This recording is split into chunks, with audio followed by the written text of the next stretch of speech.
Hey there, folks. Welcome to Spectrum Pulse. We talk about music, movies, art, and culture, and it's Billboard Breakdown.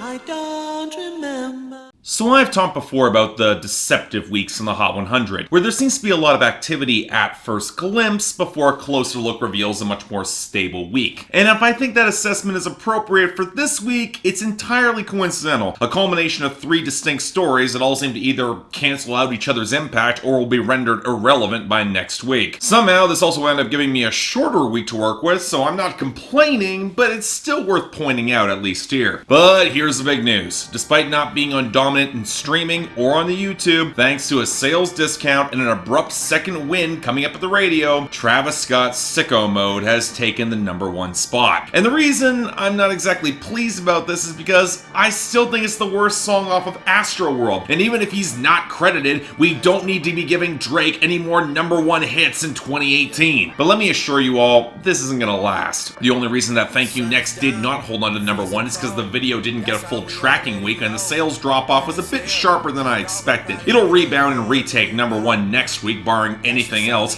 especially going into the holidays. And that's really the first story of the week, and that also means that the rest of our top 10 is just not all that interesting. Happier by Marshmello and Bastille is holding at #3 thanks to strength pretty much across the board, and thankfully it's got the airplay margin to keep Without Me by Halsey at #4, despite that song's better sales and streaming. Then we get High Hopes by Panic at the Disco rising up to #5 on airplay dominance and stronger sales. Without streaming, it's not getting any higher, but it's still respectable. And on the flip side, we got Mo Bamba by Sheck West up to #6 on pretty much just the streaming and the YouTube. Then there's ZZ by Kodak Black featuring Offset and Travis Scott up to #7 thanks to its video boost. It did get a rebound as I predicted, just not a big one. And then we saw a modest gain for Drip Too Hard by Lil Baby and Gunna up to #8 thanks to a slight sales boost to accent pretty much all the streaming it's got. Granted, I would put more of their gains up to big losses for Girls Like You by Maroon 5 featuring Cardi B down to #9 as it bleeds in every category except YouTube, but even worse for Lucid Dreams by Juice WRLD as it's down to #10 as it lost in all categories as well, especially on the radio.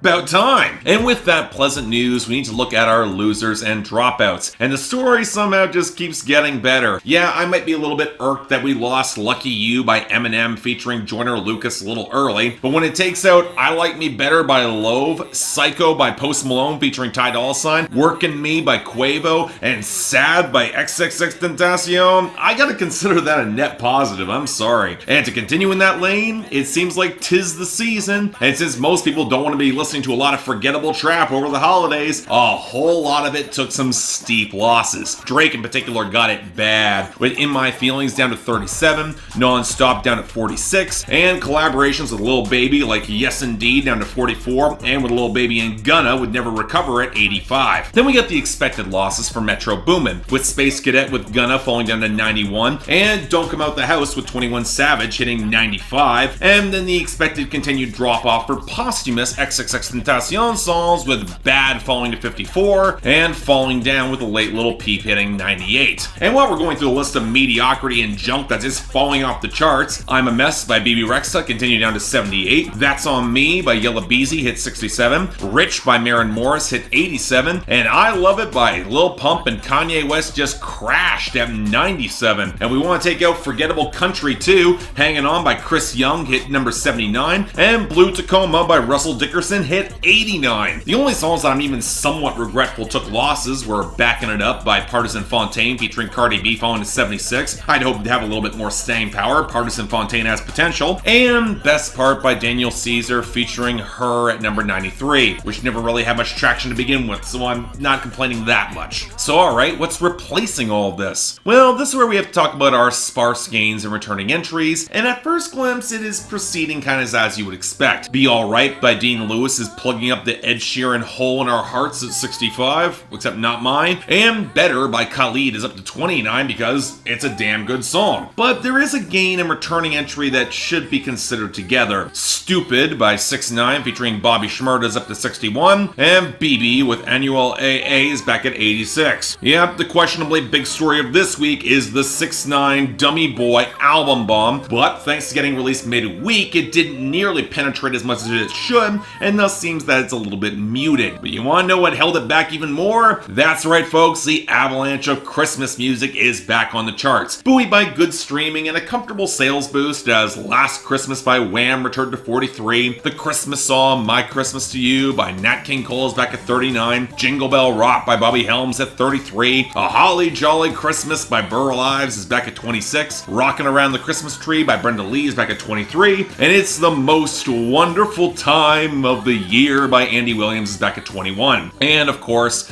Mariah Carey's perennial holiday hit All I Want for Christmas Is You is up to 14, making it a very credible top 10 run as pretty much one of the few Christmas songs that come from a modern age that I ever want to hear. But before we get into our new arrivals this week, elbowed back by the onslaught of Christmas music, and I'm generally okay with that, I think it'd be a nice time that we highlight another ideal hit. A new mini-series where on the shorter weeks I highlight a song that, given the right promotion and positioning for this week, it could have also broken onto the Hot 100. And while the easy shortcut for this series is just looking down at the bubbling under Hot 100 chart for the songs that would be the obvious fit if they got a bit more of a push, I'm gonna try and avoid that for the most part. But sometimes, you know, you get that song that just makes you do a double take, especially given how it's being marketed, and you just have to hear it. And then when you realize that in a just, if not entirely sane world, this would see us on the Hot 100, well... Somehow you will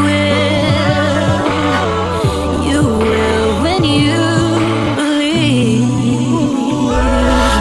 Okay, look, you're gonna have to follow me through why this is so crazy to me. If you're not familiar with the song, well, congratulations for being born in the 21st century, but When You Believe was the most recognizable song from the animated movie from 1998, The Prince of Egypt, which surprisingly holds up way better than it really should upon a rewatch. Hell, the song might have actually eclipsed the actual popularity of the movie at some point, mostly thanks to getting remade as a ballad with Whitney Houston teaming up with Mariah Carey for a cover, which of course wound up winning an Academy Award a year later. So to see Pentatonix for their annual holiday project team up with Maren Morris, who might as well not even consider a country act at this point, for a cover of this recontextualized for a Christmas album, I mean, there's few realms where this makes anything close to sense. It's in the wrong goddamn testament. Now, all that being said, I think I kind of really like this cover. Maybe even a little bit more than the Mariah and Whitney version, which just always tipped a little bit too close to the just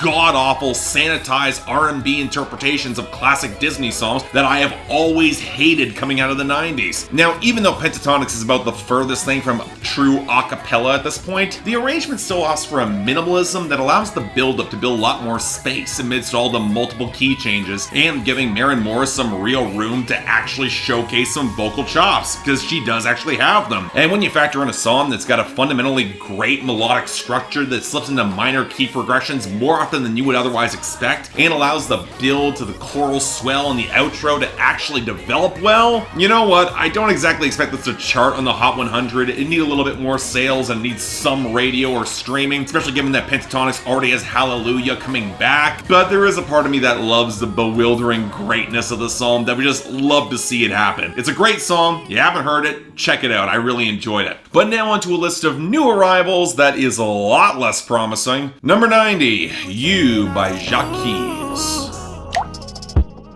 You, yeah, babe.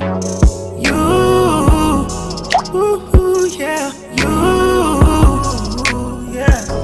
I really wish somebody would explain to me what the hell Jacquees is trying to do with his career right now. Because between the LMA flipping fiasco and doing an entire album with Birdman that nobody asked about, I kept expecting him to be a lot bigger than he is. But then we did get a single out of that project, and honestly, it should be better than this is. The drippy minimalism, I mean, it's not a bad fit for Jacquees, and he does have charisma, although why he drops behind a vocal filter for the entire bridge in the final pre-chorus, I got no idea. But then we get to the lyrics. lyrics. And am I the only one kinda skeeved out how he insists that she's got all sorts of silly issues in her head that he can fix, even despite the fact that he probably shouldn't be? It's got this weird air of condescension to it that doesn't match the muted sensuality of the song at all. And dude, if you're emphasizing all the bullshit that you'd rather be with despite passwords being changed here, I'm starting to think the problem isn't her here, it's you. So yeah, this is not all that good. But you know what? I would probably take it over. Number 71, WAKA by 6ix9ine featuring a Boogie with the Hoodie.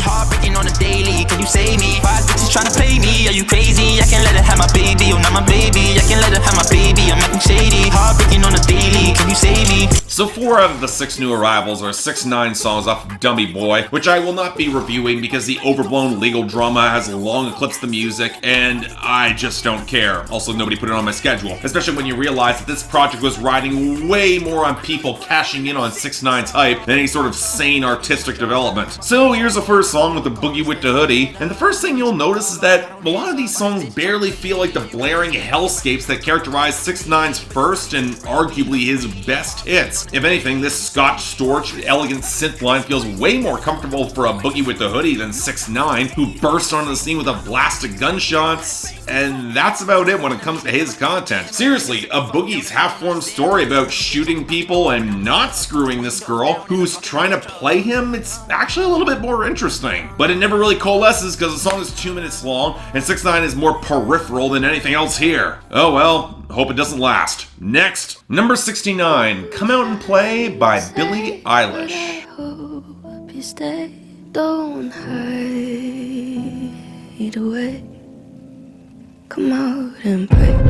Alright, I'm actually a little bit stunned how well Billie Eilish's songs have crept into the Hot 100. She doesn't have a smash hit just yet, but as of now, she's got 4 songs that have charted without a full album out yet. And this one, I don't know, I'm not sure. Rooting the entire song in a generally pleasant acoustic line amidst the piano, the thicker bass beat, and the drippy percussion touches before, after the hook, the song breaks into a much more propulsive rumble that makes you wonder how the song is actually going to pay anything off and really explode, only for that to not really happen, because then you discover that this song was made for an Apple ad, and it's probably not really allowed to get truly weird by corporate mandate over the holidays. Now that being said, the soft reassurance for somebody to go out and find somebody else, something that Billie Eilish is capable of holding back despite some of her own possible feelings there, it does add a subtle sadness and melancholy to the song that I really admire, even if I do think it's probably her most forgettable song to date. Still good though. I'll take it. Number 62, TikTok by 6ix9ine featuring Lil Baby.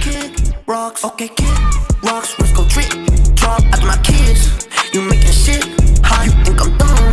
I ain't no kid. Thought you was in love. You ain't my bitch. Nah. Alright, look, the last 3 songs here are all 6ix9ine. You've been warned. If you want to leave, get out now. So let's start off with one with Lil Baby.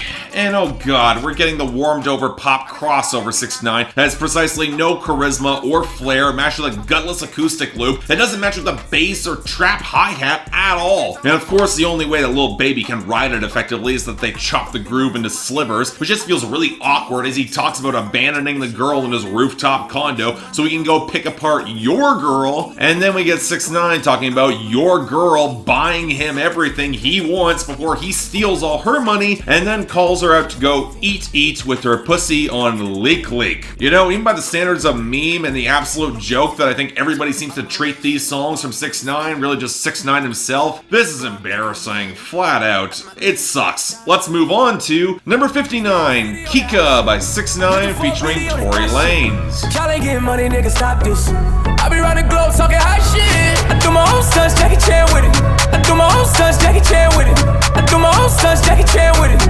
I do my own stunts, Jackie Chan with it. So now we get rinky-dink steel drums from Scott Storch and a big hook from Tory Lanez. Seriously, does any of this sound like it fits with the tones that made 6ix9ine big in the first place? I mean, he's at least trying as he's blasting away at pretty much his entire crew that he dumped en route to prison. But with the overstuffed syllables on the first verse, it almost sounds like this was a verse intended for an entire different song that was just dropped in here. And that's before we get the second verse with wonderful dropped rhymes and the lines like Ray Charles, John seen a shit I can't see the bitch, which is sort of a punchline if you squint sideways at it. I will say it got pretty funny when Tory Lanez realized he couldn't say Treyway and throws in whatever words he can think of in order to plug the gap. And if you want something that is emblematic of how tossed off this project is, it might just be that. But now, on to our last song, number 58, Mama by 6ix9ine featuring Nicki Minaj and Kanye West. She get started, she won't never stop it. Lil Dottie, Dotterati, choosing everybody. You know, it's very telling that of all the stars clinging to 6ix9ine for clout and relevance in 2018, and yet seem to be nowhere in sight now that he's in jail, it was Nicki Minaj and Kanye, both of which saw themselves flailing in more ways than one this year. But it's hard to deny that if there's anyone worth caring about on this song, it is them and not 6ix9ine, who drops into his boring flat tone which somehow sounds sloppy even against his gross blurry mush of a melody and your standard trap beat. Although again, it's not saying much here. Kanye's oddly mediocre vocal layering that has him peak in the mix, and then shouting out about unfaithful Instagram models, you do realize that many of them are getting paid for those posts, right Kanye? They're making more money than you think. And then there's Nicki Minaj. Look, it's her choice to embrace the whole plastic Barbie doll thing and getting dressed up by Kanye, but then playing into how young 6ix9ine himself is, and then spending the first half of her verse talking about sex, it all just comes across as faintly icky, and really she's given the most time and I have no idea why. And when you also consider the song is called Mama, yeah, no, I'm not for this one. But yeah, this week, not good, but let's be honest, with a Dummy Boy album bomb, it wasn't about to be that good to begin with. So best, yeah, it's not great, but I think Come Out and Play by Billie Eilish kind of wins this by default, leaving TikTok by 6ix9ine and Lil Baby easily as the worst. Next week, likely a Meek Mill album bomb, although he faces the bulwark of Christmas music, so it'll be intriguing to see what actually gets through. But until then, I'm Mark, you're watching Billboard Breakdown on Spectrum Pulse, and I'll see you next time.